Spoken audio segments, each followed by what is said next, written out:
प्रश्नावली 15।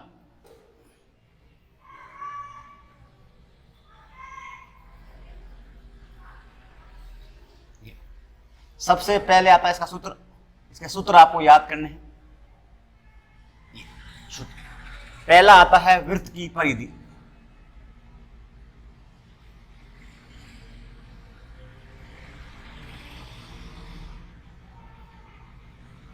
To pi r. वृत्त की परिधि जो है वो 2 पाई आर होता है। अर्ध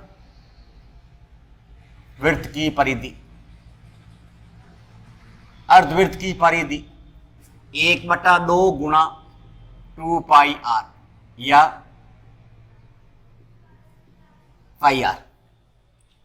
2 से 2 काट दो या 2 पाई आर बटा 2 लिख दो। आधा का मतलब बटा 2 होता है। 1/2 2 पाई आर या पाई आर। और एक होता है अर्ध वृत्त का परिमाप, आधे वृत्त का परिमाप, अर्धवृत्त का परिमाप और अर्धवृत्त की परिधि। अर्धवृत्त की परिधि, अर्धवृत्त का परिमाप होता है पाई आर प्लस 2 आर, या इसको हम ये भी कह सकते हैं पाई आर प्लस व्यास। ये भी कह सकते हैं इसको पाई आर प्लस व्यास। अर्धवृत्त का परिमाप पाई आर प्लस 2 आर या पाई आर प्लस व्यास।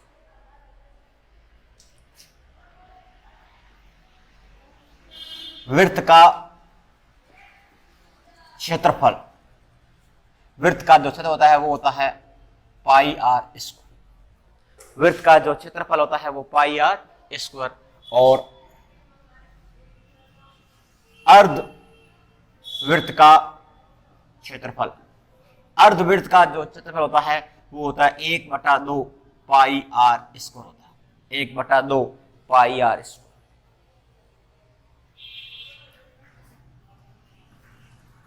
वृत्त के चतुर्थांश का क्षेत्रफल वो होता है 1/4 पाई आर स्क्वायर। 1/4 पाई आर, यानी चतुर्थांश का मतलब होता है आधे का आधा, आधा उसका आधा। 1/4 एक होता है, आधा 1/2 होता है, चतुर्थांश 1/4 होता है। तो 1/4 पाई आर स्क्वायर ये वृत्त का क्षेत्रफल है। ये अर्धवृत्त का क्षेत्रफल है। ये वृत्त के चतुर्थांश का क्षेत्रफल है 1/4 पाई आर स्क्वायर। 2 सकेंद्रीय परिबंधों का क्षेत्रफल पाई कोष्टक R1 का स्क्वायर माइनस R2 का स्क्वायर, या इसको हम ये भी कहते हैं या पाई कोष्टक R माइनस R और R प्लस R। R1 का मतलब होता है बाहरी त्रिज्या, R2 का मतलब होता है भीतरी त्रिज्या।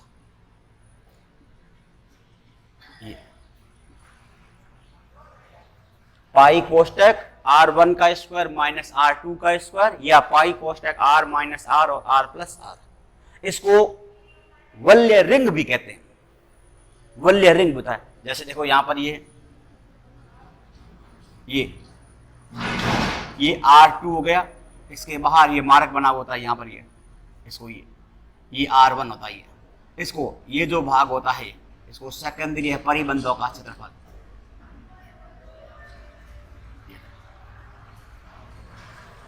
जो ये गहरा हो रखा है गोल है इसको 2 सेकेंडरी परिबंधों का क्षेत्रफल कह दूं या वल्य रिंग कह दूं। ये रिंग का क्षेत्रफल या 2 वृत्तों के छोटे वृत्त में और बड़े वृत्त के बीच का जो भाग होता है वो वल्य रिंग होता है। आप इसमें अलग अलग भी निकाल सकते हो। पहले छोटे वृत्त का क्षेत्रफल निकाल दो, फिर बड़े वृत्त का क्षेत्रफल निकाल दो। अब बड़े वृत्त के क्षेत्रफल में से छोटे वाले को घटा दो तो भी इसमें से आ जाता है। ये वल्य रिंग का क्षेत्रफल आ गया या 2 सेकेंडरी परिबंधों का क्षेत्रफल होता है। अब आता है आयत का क्षेत्रफल, आयत का जो क्षेत्रफल होता है वो होता है लंबाई गुणा चौड़ाई। आयत का क्षेत्रफल लंबाई गुणा चौड़ाई। आयत का परिमाप, आयत का परिमाप होता है, आयत का परिमाप 2 कोष्टक लंबाई प्लस चौड़ाई होता है, ये आयत का परिमाप होता है। और वर्ग का परिमाप, वर्ग का परिमाप होता है 4 गुणा भुजा। ये वर्ग का परिमाप 4 गुणा भुजा। वर्ग का क्षेत्रफल,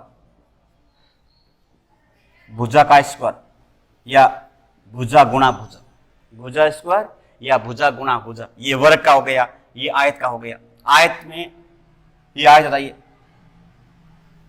ये आयत ए बी सी और ये डी आयत है, ये लंबाई हो गई, ये चौड़ाई हो गई। आयत का प्रत्येक कोण क्या होता है? समकोण होता है। ये आयत का प्रत्येक कोण जो है समकोण होता है। और ये वर्ग हो गया, ये ए बी सी और ये डी, यानी वर्ग की चारों भुजाएं जो है वो बराबर होती है, ये वर्ग बन गए। और वर्ग का प्रत्येक कोण भी क्या होता है? समकोण होता है। ये वर्ग का प्रत्येक कोण भी समकोण होता है। आयत का प्रत्येक कोण समकोण होता है और वर्ग का प्रत्येक कोण भी समकोण होता है। ये वर्ग का क्षेत्रफल हो गया, ये वर्ग का परिमाप हो गया, ये वर्ग का क्षेत्रफल हो गया। अब आता है त्रिभुज, त्रिभुज का क्षेत्रफल,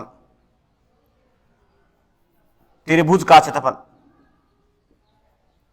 त्रिभुज का क्षेत्रफल 1/2 आधार गुणा ऊंचा, आधार गुणा ऊंचाई, ये त्रिभुज का क्षेत्रफल है। 1/2 आधार गुणा ऊंचाई, ये त्रिभुज की शेष ऊंचाई कहलाती है, ये ऊंचाई होती है। ये ए बी और ये सी, ये इसका आधार हो गया और ये इसकी ऊंचाई हो गई। 1/2 आधार गुणा ऊंचाई। और त्रिभुज का परिमाप क्या होता है? तीनों भुजाओं का योग। और एक होता है समबाहु त्रिभुज का क्षेत्रफल, समबाहु त्रिभुज का क्षेत्रफल √3/4 गुणा भुजा स्क्वायर,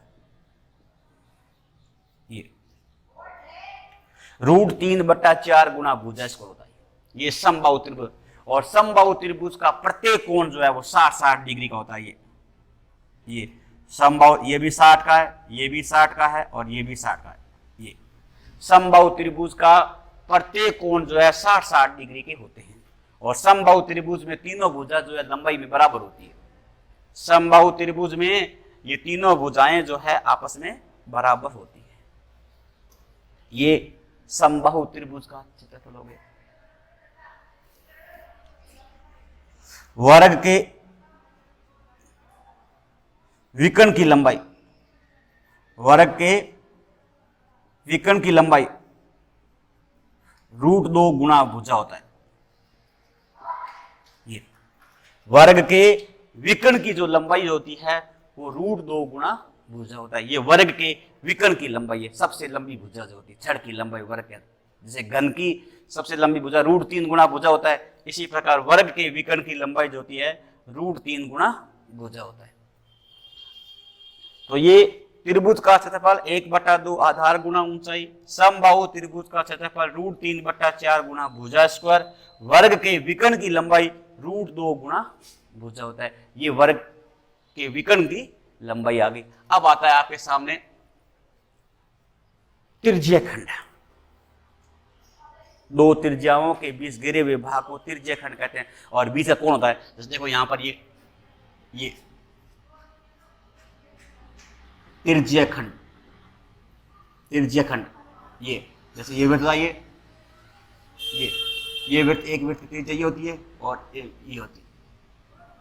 ये दो त्रिज्याओं के बीच गिरे हुए भाग को ए, यहाँ ओ और यहाँ बी, ये ए ओ और ओ बी त्रिज्या है। दो त्रिज्याओं के बीच गिरे हुए भाग को त्रिज्यीय खंड कहते हैं। और बीच का कोण है, ये तो हो गया लघु त्रिज्यीय खंड और ये हो गया दीर्घ त्रिज्यीय खंड। ये दीर्घ त्रिज्यीय खंड, लघु त्रिज्यीय खंड और एक हो गया दीर्घ त्रिज्यीय खंड। लघु त्रिज्यीय खंड का क्षेत्रफल। लघु त्रिज्यीय खंड का क्षेत्रफल। लघु त्रिज्यीय खंड का जो होता है वो होता है थीटा बटा 360 गुणा पाई आर स्क्वायर होता है। लघु त्रिज्यीय खंड का जो क्षेत्रफल होता है वो थीटा बटा 360 गुणा पाई आर इसको होता है। और फिर आता है चाप की लंबाई। चाप की लंबाई जो होती है वो होती है थीटा बटा 360 गुणा 2 पाई आर। थीटा बटा 360 गुणा 2 पाई आर। इसको हम ये भी कह सकते हैं पाई आर थीटा बटा 180। ये भी हम कह सकते हैं इसको, ये भी कह सकते हैं। क्यों? क्योंकि ये 2 से काट दो यहां पर 180 आ जाएगा, तो पाई आर थीटा बटा ये 180 होता है। ये चाप की लंबाई है।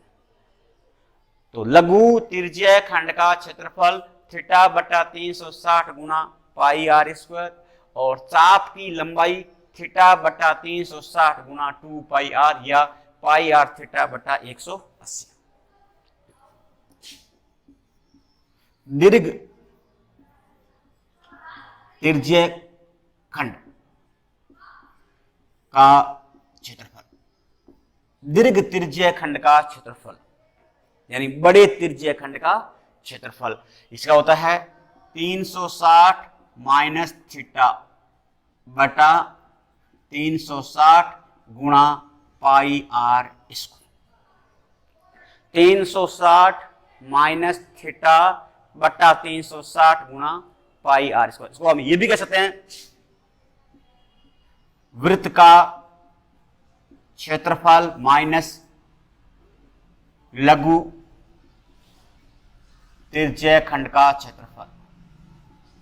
ये भी होता है, इसको आप ये भी कह सकते हैं वृत्त के क्षेत्रफल में से लघु वाला घटा दो। मान लो ये वृत्त है, इस पूरे वाले वृत्त में से लघु वाला घटा दो, इसमें से क्या बच जाएगा? दीर्घ बच जाता है। तो वृत्त का क्षेत्रफल में से लघु त्रिज्यीय खंड का क्षेत्रफल घटा देंगे तो दीर्घ त्रिज्यीय खंड का क्षेत्रफल आ जाता है। ये दीर्घ त्रिज्यीय खंड का क्षेत्रफल। तो दीर्घ त्रिज्यीय खंड का क्षेत्रफल 360 माइनस थीटा बटा 360 गुणा पाई आर होता है या वृत्त का क्षेत्रफल माइनस लघु त्रिज्यीय खंड का क्षेत्रफल। ये त्रिज्यीय खंड के सूत्र है 3। अब आता है वृत्तखंड। वृत्तखंड वृत्तखंड जो जीवा द्वारा वृत्त को 2 भागों में बांटा जा सकता। देखो ये वृत्त है, ये वृत्त, ये जीवा होती है, ये जीवा, इसको बोलते हैं लघु, इसको बोलते हैं दीर्घ। जीवा का टुकड़ा, एक जीवा के द्वारा वृत्त को 2 भागों में बांटना वो वृत्तखंड कहलाता है। वृत्तखंड और त्रिज्यीय खंड, ये थोड़ा सा आपको ध्यान देना जरूरी है। त्रिज्यीय खंड क्या है और वृत्तखंड क्या है? त्रिज्यीय खंड तो क्या होता है? 2 त्रिज्याओं के बीच घेरे हुए भाग को त्रिज्यीय खंड कहते हैं। और वृत्तखंड क्या होता है? जीवा का जो टुकड़ा होता है, जीवा वृत्त को 2 भागों में बांटती है, तो ये वृत्तखंड है। अब आप यहां लिखो लघु वृत्त खंड का क्षेत्रफल बराबर का चिन्ह पाई आर स्क्वायर थीटा बटा 360 minus 1/2 are square sine theta. ये लघु वृत्तखंड का क्षेत्रफल है। पाई आर स्क्वायर थीटा बटा 360 minus 1/2 are square sine theta या थीटा बटा 360 गुना pi R square minus 1/2 are square sine theta. Sine theta, अब यहां पर आपके सामने साइन का मान आपको याद करने पड़ेंगे। Sine 0 degree, sine 30 degree, sine 60 degree, sine 45 degree और साइन 60 डिग्री और साइन 90 डिग्री। ये साइन के मान आपको याद करने पड़ेंगे। ये थीटा वाली प्रश्नावली जब पढ़ेंगे तो उसमें मान आ जाएंगे। साइन 0 का मान होता है 0, साइन 30 का मान होता है 1/2, साइन 45 का मान होता है 1/√2, साइन 60 का मान होता है √3/2, साइन 90 का मान होता है 1। ये आपको मान याद करने पड़ेंगे, दिमाग बैठा लो। साइन 0 का मान 0 होता है, साइन 30 का मान 1/2 होता है, साइन 45 का मान 1/√2 होता है, साइन 90 का मान √3/2 होता है, और साइन 60 का मान √3/2 होता है, साइन 90 का मान 1 होता है। ये कैसे होता है, ये आपको आगे थीटा वाले प्रश्नावली में आपको मान बता सिखाएंगे, ये कैसे मान से निकलते हैं। तो साइन 0 का मान 0 है, साइन 30 का मान 1/2 है, साइन 45 का मान 1/√2 है, साइन 60 का मान √3/2 है, साइन 90 का मान 1 है। यहाँ पर थीटा की जगह अब यहाँ साइन 0 आ सकता है, साइन 30 आएगा, साइन 45 आएगा, साइन 60 आएगा, साइन 90 आएगा। तो यहाँ पर साइन 90 है तो इसका मान 1 लिख दो, साइन 60 है तो इसका मान √3/2 लिख दो, साइन 45 है तो 1/√2 लिख दो, यदि साइन 30 है तो 1/2 लिख दो, साइन 0 है तो यहाँ पर साइन 0 का मान 0 होता है। ये मान आपको याद करने हैं। फिर आता है दीर्घ वृत्तखंड का क्षेत्रफल। दीर्घ वृत्तखंड का क्षेत्रफल, वृत्त का क्षेत्रफल, वृत्त का क्षेत्रफल माइनस लघु वृत्तखंड का क्षेत्रफल। वृत्त के क्षेत्रफल में से लघु वृत्तखंड का क्षेत्रफल घटा दो। दीर्घ वृत्तखंड का क्षेत्र होता है वृत्त का क्षेत्रफल माइनस लघु वृत्तखंड का क्षेत्रफल घटा दीजिए, ये दीर्घ वृत्तखंड का क्षेत्रफल आ गया। तो ये तो लघु वृत्तखंड का क्षेत्रफल है और ये दीर्घ वृत्तखंड का क्षेत्रफल है। इस प्रश्नावली में ये सूत्र आपको याद करने हैं। अब हम इसके बारे में कुछ और चर्चा करेंगे। अब परिधि क्या होती है, देखो सबसे पहले हम चर्चा करते हैं परिधि। बताओ परिधि क्या है? किसी गोलाकार आकृति के चारों ओर एक चक्कर लगाना परिधि कहलाती है। किसी भी गोल आकृति के चारों ओर आप एक चक्कर लगाओगे तो आप एक परिधि तय करेंगे। आप कहते हैं 10 परिधि, तो उसको एक परिधि को 10 से गुणा कर दो, 10 परिधि आ जाएगा। एक चक्कर की दूरी हमेशा परिधि कहलाती है। जैसे आप मान लो बाहर ये कोई घूम चक्कर बना हुआ है, इसके आप एक चारों और एक चक्कर लगा के आ जाओ, तो आपने क्या तय की? एक परिधि तय की। आप घर में मान लो थाली है, थाली के बार बार आपने घूम लिया, तो आपने क्या तय कर ली? एक थाली की परिधि तय कर ली। तो परिधि जो है वो किसी भी गोलाकार आकृति के या वृत्ताकार आकृति के चारों ओर एक चक्कर लगाना, वो उसकी परिधि कहलाती है। क्षेत्रफल, जो वस्तु जो आकृति जितना स्थान घेरती है उस वस्तु का क्षेत्रफल कहता है। जैसे वृत्ताकार आकृति ने कितना स्थान घेरा है वो वृत्त का क्षेत्रफल कहलाता है। और त्रिज्याखंड, दो त्रिज्याओं के बीच गिरे हुए भाग को त्रिज्याखंड कहते हैं। चाप, परिधि के टुकड़े को चाप कहते हैं। जो परिधि का टुकड़ा होता है उसको चाप कहते हैं। चाप भी दो होते हैं, एक होता है लघु चाप और एक होता है दीर्घ चाप। लघु चाप जो है वो 180 से छोटा होता है, दीर्घ चाप जो है 180 से बड़ा होता है। ये चाप की भी परिभाषा होती है। चाप की परिभाषा, परिधि का जो छोटा टुकड़ा होता है वो लघु चाप होता है और परिधि का जो बड़ा टुकड़ा होता है वो दीर्घ चाप होता है। चाप का मान 180 डिग्री से छोटा होता है वो लघु चाप में आएगा और 180 डिग्री से जो बड़ा होता है वो दीर्घ चाप में आता है। अब इसमें आता है छायांकित भाग। छायांकित भाग क्या? देखो छायांकित भाग यानी एक आकृति के अंदर दूसरी आकृति बनी हुई होती है। जैसे यहां देखो,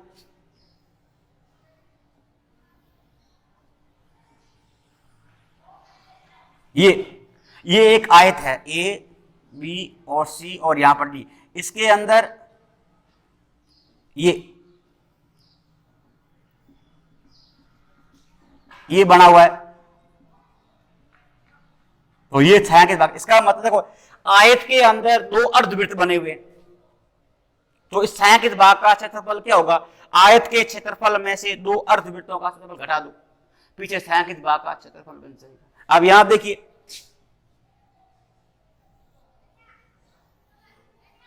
ये एक त्रिभुज है, इसके अंदर देखो एक ये त्रिज्याखंड है, यहां पर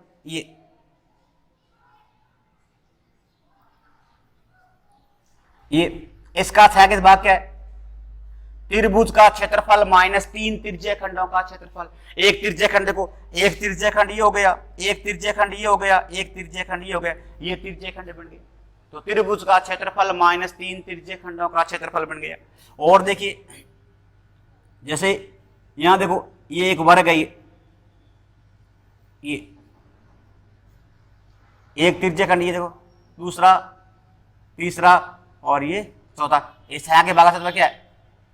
वर्ग का क्षेत्रफल माइनस, वर्ग का क्षेत्रफल माइनस 4 त्रिज्यीय खंडों का क्षेत्रफल बन गया। और देखिए जैसे देखो ये वर्ग है, इसके अंदर देखो एक वृत्तीय बना हुआ है, एक वृत्तीय बना हुआ है, एक वृत्तीय बना हुआ है और एक वृत्तीय बना हुआ है। अब इस छायांकित भाग का क्षेत्रफल क्या है? ये।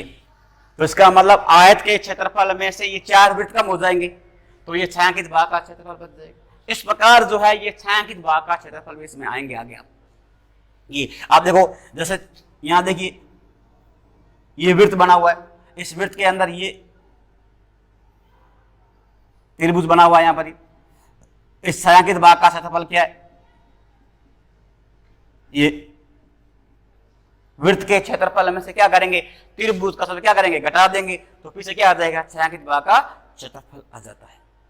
इसके बारे में हम अब इसके जो सूत्र आएंगे वो ये, त्रिभुज के क्षेत्रफल में से 3 त्रिज्यीय खंड का क्षेत्रफल घटा दो, इसमें वर्ग के क्षेत्रफल में से 4 त्रिज्यीय खंडों का क्षेत्रफल घटा दो, इसमें वृत्त के क्षेत्रफल में से त्रिभुज का क्षेत्रफल घटा दो, इसमें आयत के क्षेत्रफल में से 2 अर्धवृत्तों का क्षेत्रफल घटा दो, इसके अंदर आयत के क्षेत्रफल में से 4 वृत्तों का क्षेत्रफल घटा दीजिए। इस प्रकार ये छायांकित भाग का जो है क्षेत्रफल आता है। जिस कोई भी आकृति उस आकृति में समाई हुई होती है उसका आपको। अब देखो और देखिए जैसे यहां देखो ये आधा वृत्त है, ये आधा वृत्त है, ये इसके अंदर देखो यहां पर ये वृत्त बना हुआ है, ये तो इस आकृति का छायांकित भाग का क्षेत्रफल कितना है? अर्धवृत्त के क्षेत्र में से क्या करेंगे? वृत्त का क्षेत्रफल घटा देंगे। आधे वृत्त में क्या बना हुआ है? वृत्त बना हुआ है। आधे वृत्त में वृत्त बना हुआ है, तो आधे वृत्त के क्षेत्रफल में क्या करेंगे? वृत्त का क्षेत्रफल घटा देंगे, तो पीछे क्या आ जाएगा? ये छायांकित भाग का क्षेत्रफल आ जाता है। और देखिए जैसे देखो यहां पर देखो ये वर्ग है। आप देखो एक आधा वृत्त, एक आधा वृत्त, 2 आधा वृत्त और क्या ये 30, कितना हुआ? 1 2 3, कितना हुआ? 4 अर्धवृत्त बन गए। इस छायांकित भाग का क्षेत्रफल क्या है? इस पंक्तियों का क्षेत्रफल क्या?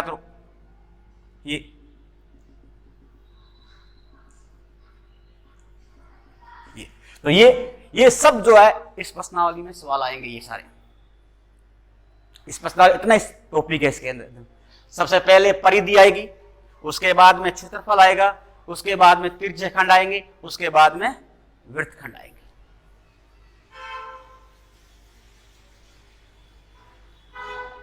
अब हम वापस चलते हैं। परिधि क्या होती है?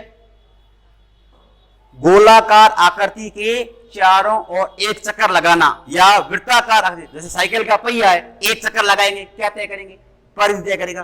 किसी भी आकृति के गोलाकार आकृति या वृत्ताकार आकृति के चारों ओर एक चक्कर लगाना वो परिधि कहलाता है। तो परिधि जो होती है वो 2πr होती है। अर्धवृत्त की परिधि 1/2 गुणा 2πr या पाई होता है। अर्धवृत्त का परिमाप देखो, अर्धवृत्त का परिमाप देखो, ये जो देखो आधा वृत्त, ये आधा वृत्त होता है ना, ये इसका परिमाप देखो ये होता है, ये आधी परिधि ये हो गई, और इसके एक व्यास इसका ये होगा ये। तो देखो ये यहां से लेकर के यहां से लेकर देखो यहां तक चलेगा ये, तो ये तो क्या हुआ? πr बन गया, ये आधा वृत्त बन गया, और प्लस ये इसका व्यास बन गया, तो ये व्यास और जो जुड़ जाता है। परिधि यहां से लेकर के यहां तक होता है, इसीलिए πr + 2r होता है। πr + 2r, इसका व्यास कर दो, πr + 2r। वृत्त का क्षेत्रफल πr², अर्धवृत्त का क्षेत्रफल 1/2 πr², वृत्त का चतुर्थांश होता है 1/4 πr², और 2 सेकेंद्रीय परिबंधों का क्षेत्रफल पाई कोष्टक r1 का स्क्वायर माइनस r2 का स्क्वायर। आयत का क्षेत्रफल लंबाई गुणा चौड़ाई, आयत का परिमाप 2 कोष्टक लंबाई प्लस चौड़ाई। वर्ग का परिमाप 4 गुणा भुजा, वर्ग का क्षेत्रफल भुजा स्क्वायर। त्रिभुज का क्षेत्रफल 1/2 आधार गुणा ऊंचाई, समबाहु त्रिभुज का क्षेत्रफल √3/4 गुणा भुजा स्क्वायर, वर्ग के विकर्ण की लंबाई √2 गुणा भुजा, त्रिज्य खंड का क्षेत्रफल। इसको हम केवल त्रिज्य खंड भी कह सकते हैं। जब तक आपको त्रिज्य खंड पूछते हैं तो वो लघु ही होता है, दीर्घ जब पूछेंगे तो साथ में नाम आएगा दीर्घ त्रिज्य खंड का क्षेत्रफल ज्ञात। जब तक आपको नहीं कहा जाए दीर्घ का, तब तक आप लघु ही माना जाएगा। इसको प्रश्न के साथ में आएगा दीर्घ त्रिज्य खंड, तब आपको दीर्घ का ही ज्ञात करना है, और जब तक दीर्घ का नहीं कहा जाए तब तक आपको लघु ही मानना होता है। लघु कह दो, इसको हम केवल त्रिज्य खंड भी कह सकते हैं, इसको केवल त्रिज्य खंड का नाम भी दे सकते हैं, लघु नहीं कहे तो भी चलेगा, या त्रिज्य खंड कह दो। चाप की लंबाई θ/360 गुणा 2 पाई r, दीर्घ त्रिज्य खंड का, इसके साथ में दीर्घ का नाम आएगा। दीर्घ त्रिज्य खंड का होता है 360 में से थीटा घटाओ बटा 360 गुणा पाई r स्क्वायर, या वृत्त के क्षेत्रफल में से लघु वृत्त त्रिज्य खंड का क्षेत्रफल घटा दीजिए। और वृत्त खंड का, लघु वृत्त खंड का क्षेत्रफल होता है पाई r स्क्वायर थीटा बटा 360 minus 1/2 r square sine theta. और दीर्घ वृत्त खंड का क्षेत्रफल जो होता है वृत्त का क्षेत्रफल माइनस लघु वृत्त खंड का क्षेत्रफल, वृत्त के क्षेत्रफल में से लघु वाला घटा दो। जैसे ये पूरा वृत्त है, ये लघु वाला ये पूरे कम कर दो, दीर्घ आ जाएगा। अब आता है समय, घड़ी। आपने घड़ी देखा होगा, घड़ी का डायल जो होता है ये भी एक वृत्त होता है। घड़ी का जो डायल जो होता है ये पूरा का पूरा जो है 360 डिग्री का बना हुआ होता है। जो भी गोल आकृति होती है, वृत्ताकार जो भी आकृति है, घर में थाली देख लो, घूम चक्कर देख लो, चूड़ी देख लो, ये वृत्ताकार में आते हैं। इनका सबका जो मान जो है वो 360 डिग्री का होता है। ये सारे के साथ जो है 360 डिग्री के ऊपर झुका हुआ होता है, 360 डिग्री के कोण बनता है। तो घड़ी हमेशा 1 मिनट के अंदर 6 डिग्री का कोण बनाती है। घड़ी जो है 1 मिनट के अंदर 6 डिग्री का कोण बनाएगी। कैसे बताओ? जैसे देखो, घड़ी का पूरा डायल कितना होता है? 360 डिग्री का होता है, ये होता है बटा का ये चिन्ह। आपको मालूम है 1 घंटे में कितना मिनट होते हैं? 1 घंटे में 60 मिनट होते हैं। तो इसमें 60 का भाग लगा दो, 60, 0 से 0 काट दो, 6 से कितना हुआ? 36, तो 6 डिग्री। तो घड़ी जो है 1 मिनट के अंदर 6 डिग्री का कोण बनाएगी, ये आपको याद करना है। घड़ी 1 मिनट के अंदर 6 डिग्री का कोण बनाती है। घड़ी जो है मिनट की जो सुई जो होती है ना, मिनट की सुई, घड़ी जो है मिनट की सुई जो 1 मिनट में 6 डिग्री का कोण बनाती है। और एक होती है घड़ी घंटे की सुई, घंटे की जो सुई जो होती है वो 1 मिनट में आधे डिग्री का कोण बनाती है। घड़ी के घंटे की जो सुई होती है ना वो 1 मिनट में आधे डिग्री का कोण बनाती है। और घड़ी के मिनट की जो सुई होती है ना वो 1 मिनट में 6 डिग्री का कोण बनाती है। एक तो घंटे का सुइया होता है और एक क्या होता है? मिनट का सुइया होता है। तो घंटे का जो सुइया होता है वो 1 मिनट में आधे डिग्री का कोण बनाती है। कैसे बनाती है? देखो, इधर देखो, जहां देखो घड़ी के अंदर ये 360 होता है, क्या होता है? बटा का ये चीज होता है ये। और 1 मिनट के अंदर 1 घंटे में 60 मिनट होते ही है, तो आप यहां लिख दो ये 60 गुणा का ये चिन्ह। अब आपको मालूम है कि घड़ी के अंदर कितने घंटे होते हैं? घड़ी में 12 घंटे इसके ऊपर लिखे होते हैं। 1 घंटा, 2 घंटा, 3 घंटा, 4 घंटा, 5 घंटा, 6 घंटा, 7 घंटा, 8 घंटा, 9 घंटा, 10 घंटा, 11 घंटा और 12 घंटा होते नहीं थे? 12 बजती घड़ी के अंदर 1 से लेकर 12 तक, तो 12 घंटे हो गए। तो आप यहाँ लिख दो ये 12 का 12 और लिख दो। अब काट दो इसको, काटो तो 0 से 0 काट दो, ये काट दो, 6 कम 6, 6 से कितना हुआ? 36, और काट दो 6 कम 6, 6 दूनी कितना हुआ? 12, बराबर का चिन्ह 1/2 डिग्री का कोण बन गया। 1/2 डिग्री यानी आधे डिग्री का कोण। कौन सा? घंटे का सुइया, घंटे का सुइया जो है 1 मिनट में आधे डिग्री का कोण बनाएगा। और घड़ी के मिनट का जो सुइया जो होता है वो 1 मिनट में 6 डिग्री का कोण बनाता है। ये आपको याद रखना है, दिमाग में बैठा लो कि घड़ी के मिनट का जो सुइया जो होता है वो 1 मिनट में 6 डिग्री का कोण बनाता है। और घड़ी के घंटे का जो सुइया जो होता है वो 1 मिनट में आधे डिग्री का कोण बनाता है। अब मान तो बताओ घड़ी का 10 मिनट में कितने डिग्री का कोण बनाएगा? घड़ी के मिनट का जो सुइया जो होता है 10 मिनट में कितने डिग्री का कोण बनाएगा? तो 10 मिनट का कितने? 60 डिग्री का कोण बनाएगा। 10 को 6 से गुणा कर दो। और घंटे का सुइया 90 मिनट में, एक घड़ी का घंटे का जो सुइया जो है 90 मिनट में कितने डिग्री का कोण बनाएगा? घड़ी के घंटे का जो सुइया जो है 90 मिनट में कितने डिग्री कोण बनाएगा? 45 डिग्री का कोण बना, क्योंकि आधा हो जाएगा। 90 को 1/2 से गुणा कर दो, 45 डिग्री का कोण। ये भी इस प्रश्न इसमें आएंगे, घड़ी के घंटे का सुइया और घड़ी के मिनट का सुइया। इसके बाद ये सारे के सारे आपको जो सूत्र लिखा है वो आपको अच्छी तरह से याद करना है। जिसको ये याद हो जाएंगे उसके लिए प्रश्नावली एकदम इजी है। यही सूत्र है, इसी सूत्र से पूरी प्रश्नावली, इसमें और कोई सूत्र नहीं है, ये सारे सूत्र ये दिया हुआ है। धन्यवाद।